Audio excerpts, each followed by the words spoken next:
Hello, I am Kendra Cunov, and I'm here today to talk about the connection that I see between boundaries and love.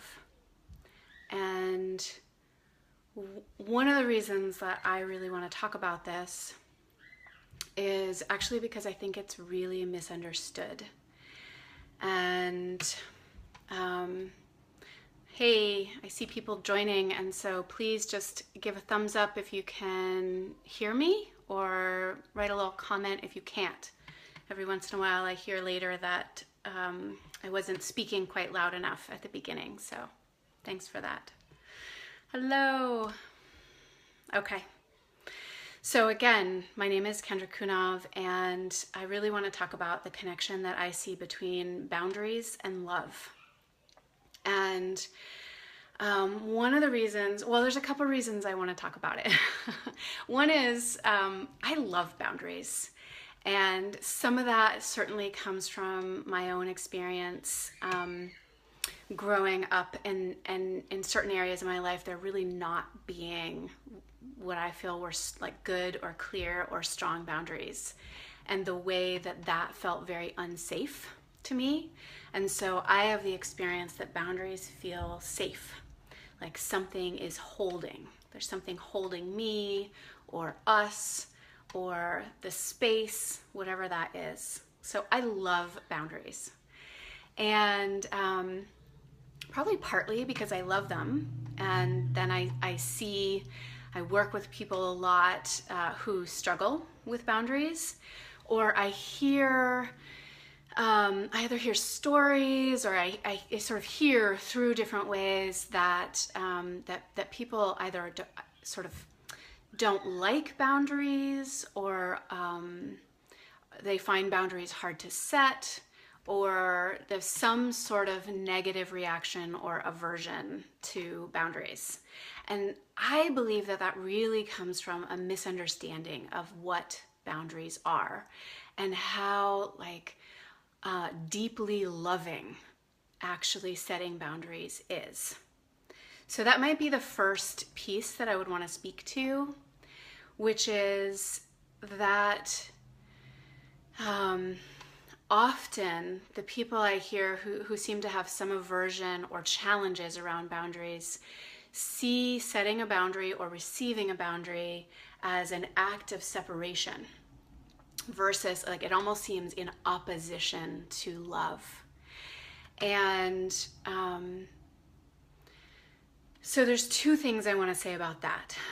And one is, first, that whether you have your heart open or your heart closed actually has nothing to do with whether you're setting a boundary or not. So I have set boundaries, and I have also had boundaries set towards me or with me when someone has a just a wide open heart and can feel like this whole receptivity, like the space between us, there's no blocking of it, and yet there's a boundary being set. And I've also, both myself, had this happen with me and witnessed it in both my friends, people I work with, where somebody doesn't set a boundary and is still quite closed. So, or has their heart closed or is disconnecting from another person. And so it became very, very clear to me that actually the act of setting a boundary or having a boundary, holding it, it's not correlated. It's not the same as whether you have an open heart or a closed heart. And so that's, partly I want to say that to take the piece of like whether I'm open or closed to you, or whether you can be open or open your heart with another person, and almost set that aside for this conversation. And the one piece I'll say is that, of course, our boundaries are going to be received better, especially if they're with people that we love and we want to have connection or intimacy with. Hey, Kristen, nice. Thank you. I love you too. And so, yeah, if we can keep our hearts open in the process, then the likelihood of that being received well is just much higher. So yes, I will say that piece, but then I want to set that aside a little bit for the interest of just talking about boundaries and love. And lost my train of thought here for a minute. I'm going to pause. So yeah, whether we have an open heart or a closed heart is kind of irrelevant to whether we're setting a boundary or not. That they're not the same thing. So I hear, the other reason I wanted to talk about this is that it's been showing up in my space a lot in terms of both the people that I'm working with, my clients right now, and then also friends that I have or kind of acquaintances, people in my community, that I'm seeing what I see as kind of like on either end of the spectrum of lack of boundaries, which is either something to the effect of like, but we love each other, so I guess this is okay, or kind of like a just disconnect, like I'm not getting what I want, or this isn't working, so I'm out of here. And imagining that that's setting a boundary. And I actually don't believe that either of those are truly what I would call, maybe it's better to say what I would call setting a loving boundary. So let me pause for a second. I saw a couple of comments come through. Justine, I played with boundaries a lot last night. I was super slow and found more of myself. I was loving my own heart by caring for myself. Yes, that's beautiful, Justine. So there's a couple pieces that I love about that, and it's perfect. Actually, you brought that in because it's one of the pieces I wanted to talk about with like what is a boundary and what is setting a loving boundary. And that one of the pieces I love about what you shared, Justine, is that you actually discovered more of yourself. And so it's an enormous act of self-love, actually, to set a boundary. And so that's one way that I see boundaries and love deeply interconnected, is that if we truly want, there is the part that's just about self-love, and actually, as you shared, Justine, this part, not only maybe I already know something that's a boundary and setting it as an act of love, but by slowing down and taking that time, you actually found more of yourself. And that is often true in spaces like this, is that not only can I love who I know myself to be, but it's an act of self-love to discover more as I go, like, oh, this is actually who's here. And a lot of times that does take slowing things down, which is one of the places that boundaries can be really helpful. This is a slight tangent, but I remember when my son was young, he used to say no to everything first. And I know many, many children like the word no, but my son was like, you could literally say to him, hey, Trent, would you like some ice cream? And he'd say, no, yes. And so there was this way that he was actually slowing things down. It was like some part of him needed to set his boundary first, and then he could take the step forward and say yes. But he needed to create that space and slow it down. So I love that you said that. The other piece that I really wanted to bring in that this touches on is that I believe it's really a deep act of love for another person or another group or another circumstance. Like, it's actually an act of love for the other when we set a boundary also. And there's a few reasons why I believe that. And one is that it honors the other person as a whole being. Like, if I'm willing to set a boundary with you, it means that I believe that you can receive it and that I trust you enough to speak it. Like, I actually, if I don't want to be close to somebody, I will probably just leave. If I am setting a boundary with somebody, like if I'm actually saying like, oh, I really need this, or I need this not to happen right now, or, you know, there's this way that I'm engaging. I'm actually engaging in the relationship rather than just like, no, you're out there and I'm over here. So it's actually an act of love to engage with the other person and not withhold parts of ourselves from them. So if something is a boundary, something doesn't feel good, if I just need things to slow down, like you said, Justine, I might be a yes in 5 minutes, but right now I can't feel the yes, so I'm going to call it a no. That it's an act of generosity to not withhold that from the person or the people that I'm with. And that's actually a loving act. That's not a separative act. It's a loving act that actually brings us both into the space of connection and relationship.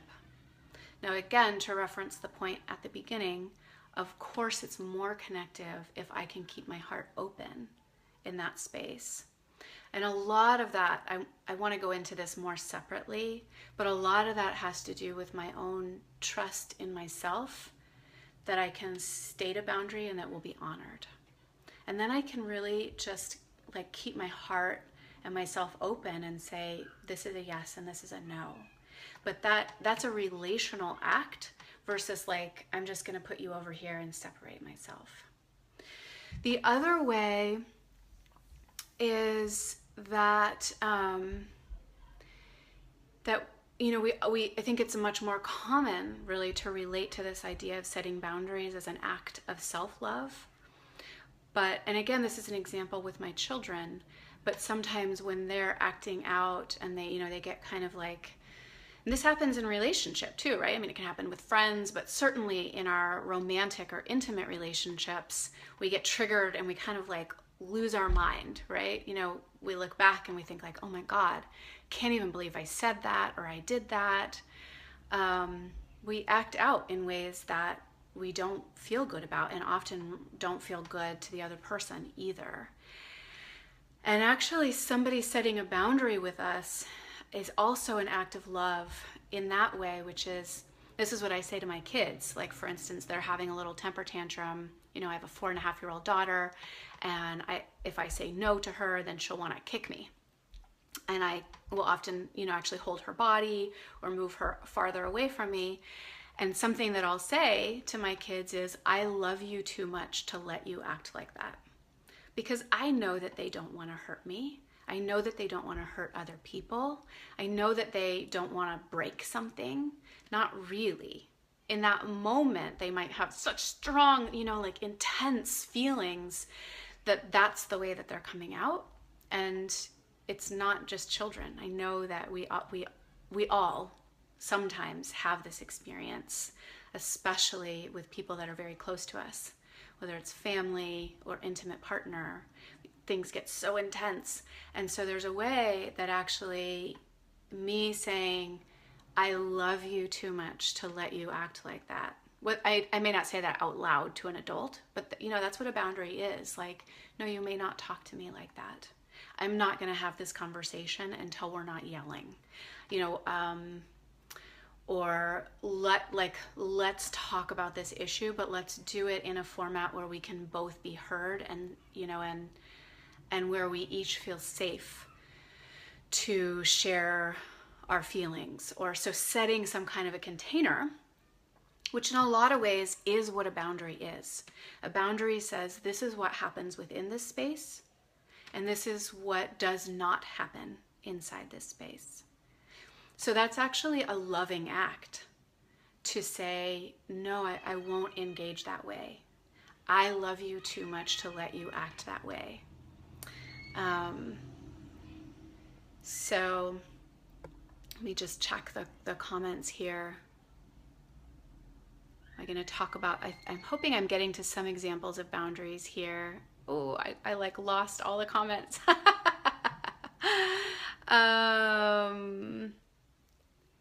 Boundaries is an expression of love. Amy, hopefully I can go into more examples of boundaries as I go. And Kristen talking about a generation of wounded, abandoned parents that see the use of boundaries as foreign. I totally agree. don't want to go too far down the parenting track, but it's, it's definitely a huge one where it's scary to set boundaries with children, but I think that it's actually very scary. And this is the thing that I see with being a parent, is that it really relates to my relationships with adults.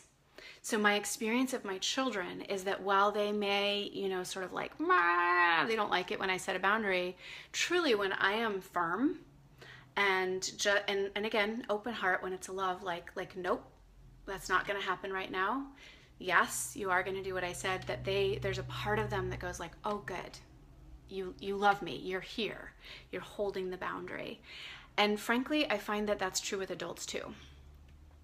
Let me just see if there's any other pieces in here. Amy, do you see boundaries as more about changing the other person, or saying, if you continue to do X, I will leave? I definitely don't see it as changing the other person. But so this is a little fine piece that I want to get into, and that's a great question, Amy. Is I prefer, so there's sort of a format that I prefer to, like, if you continue to do X, I will leave. Which is not to say that there are circumstances where that is valid and valuable. But I would say that the positive frame of that is something like, it would be more like, in order for me to have this conversation with you, I need you to speak more quietly. In order for me to want to commit to you for the rest of my life, I need to know, like, I need us to go to therapy. In order to, so it's the format, and John and I teach this a lot in the work that we do and work with people specifically on it, but it's more in the frame of, in order to blank, I would need blank. And that is like, first of all, it's really radically taking self-responsibility, because all it's saying is, I would need this. In order for this to happen, I would need this. And first of all, the other person may not want that thing that you're saying. Like, if I was saying, in order to be with you for the rest of my life, I would need X, Y, and Z, that other person might be like, I don't want to be with you for the rest of my life. And that's a valid response. Like, oh, well, and then I need to make a choice about that. Like, oh, okay, that's good to know. You don't want to be with me for the rest of your life. But it's also not saying that they actually need to do that thing. It's just saying, if I'm going to be in this relationship for the rest of my life, I need this.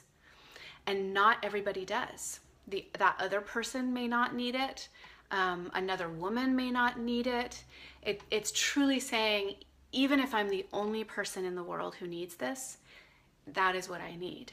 And that's where it becomes, again, to speak to that earlier point, becomes first of all, it's radical self-responsibility of really owning what I need. It's also radical self-love, which is saying, in order for this, I need this. Even if nobody else in the world needs this, I need this. And then on top of that, it's actually a radical act of love for the other person. Because so many of us assume that if the other person isn't doing X, Y, and Z, they must not want to do it, or they're not willing to, or that they won't. And so often we actually just haven't told them, actually, in order for this to happen, I need this. And so it's a huge act of generosity to give the other person all the information that they would need in order to make their choices. And they can, it's very vulnerable. I definitely want to acknowledge that. It's incredibly vulnerable. And they may choose to not stay in whatever that is, whether it's, partnering with you for the rest of your life, or staying in the conversation, or collaborating with you in business, right? You can do that even in business. In order to, co-create this product with you, I would need to meet with you 3 times a week virtually. You can use this in any setting. But it becomes an act of generosity because you're actually letting that person know, this is what I would need. And then they get to, first of all, it may not be what they would need, so it just would never occur to them. And then if you tell them, they might be like, wow, I don't know that I would want that, but I'm willing to do it because I want this thing together. I actually want to do something with you enough that I'll meet that. And it becomes a little bit less about like compromise, like, oh, I'll give this up and then you'll get to have this, and there's any tit for tat. It's just like, oh, I would like to meet your need. I also want this thing together, and so I would like to meet your need. So I've gone a little bit on a tangent here, but I really still see this as about boundaries. And this, again, to tie this back to the beginning, it becomes less about this way we see boundaries as like, that's out there and I'm in here, and boundaries being like a pushing, and it becomes more about actually drawing in. This is what happens inside this space, and this is not what happens inside this space. So I'm going to check the comments one more time because I saw a couple come through. Hi, Shay. I'm so glad. And yes, Amy. Yeah, I really do see it as generous. And again, because it's an act of vulnerability, also it's generous to be willing to share yourself in that way. Let me check my notes for a minute because I went on this tangent and there were a couple points that I wanted to hit. So one key piece that I didn't say explicitly about that is it takes out judgment that I would need, in order to blank, I would need blank. And it takes out the judgment of whether that other person wants it or anybody else wants it. And it really just honors that I need this. This is true for me. I think it's also vulnerable because it acknowledges that we actually do have needs. And most of us would rather not. It's one of the ways we're like, we'd like to be self-reliant and do it ourselves, and it's going to be okay no matter what. And while that's in some, really large sense true, that you really can do it alone and you really, can make it happen and all these things, it acknowledges that we have needs and that we need each other and that we need certain things from each other. So, but it takes out the judgment, like, well, you just don't blah, blah, blah, blah, blah. You never, I always... And it becomes, in order for this to happen, I would need this. So let me just check here. I touched on this right at the end of that last piece, but it actually came up for me right as I was about to start this live stream. As I did a chanting that I do before I teach. If I remember, I do it before I, engage, like in this way, and also before I meditate. And the reason I do that is that it sets a certain space. And I realized I had never really thought about it before, like that's a boundary. And it delineates this space from that space. It delineates where I was to where I am. And there's a truth to that in our relationships as well, that our relationship, like there is a difference between the different kinds of relationships and the ways that we want to give and receive love with different people. And so a boundary, I would say in its most sacred form, is actually delineating, this is what happens inside this relationship, and this is not okay with me inside this relationship. And this is what I need in order for this relationship to continue in this way. And again, that can be friendships, that can be loverships, that can be life partners, that can be business partners. But this, I think in some way there are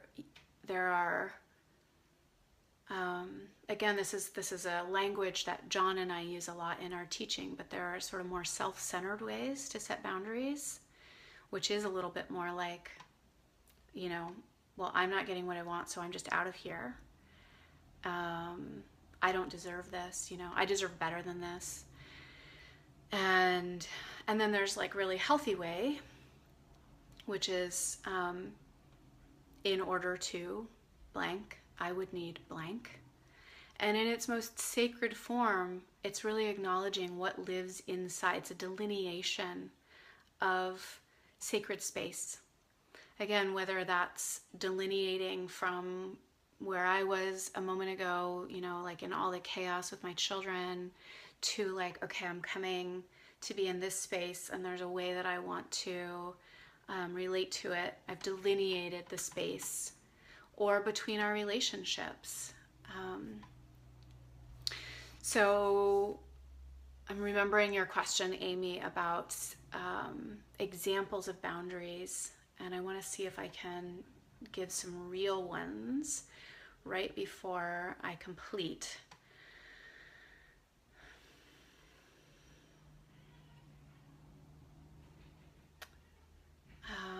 Of course, my mind is going completely blank.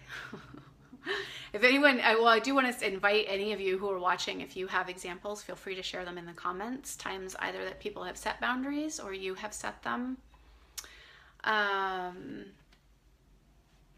This is I use this format a lot of the in order to, I would need, and it often has to do with ways of speaking to each other. So maybe the piece I'll leave with, and then I'll see if I can. Hi, Belle. Thank you. I love you too.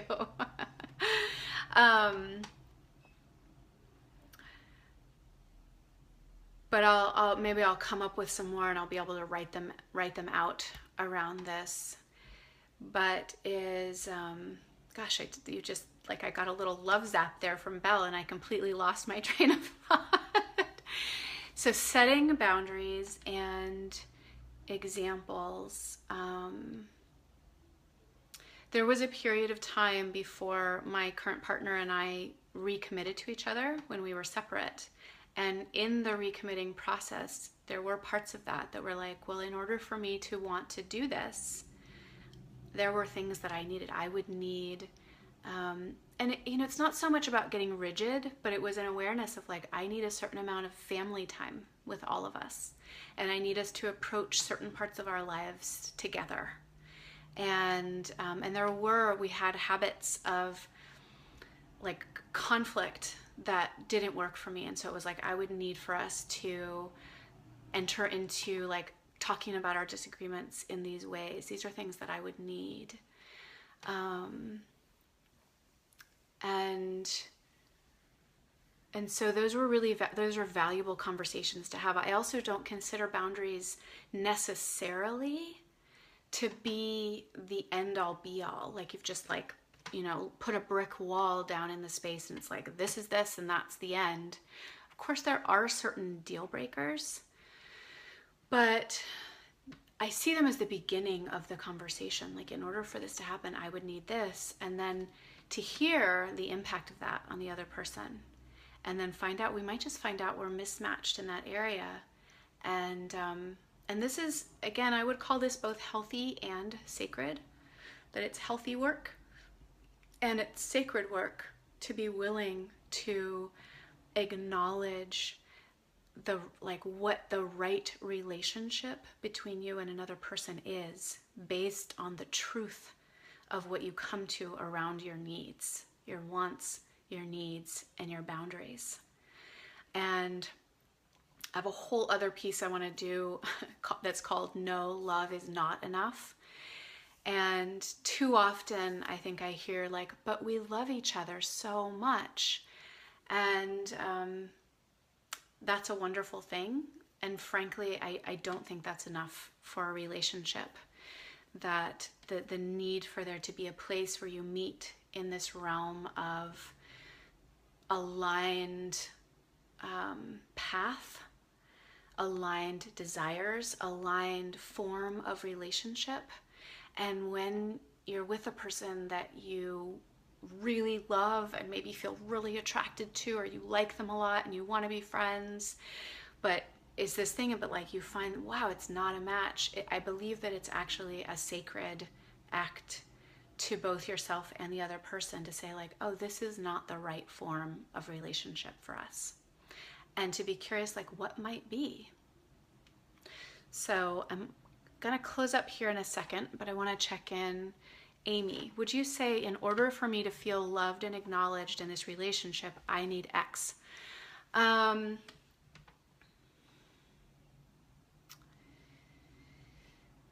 That's a great question.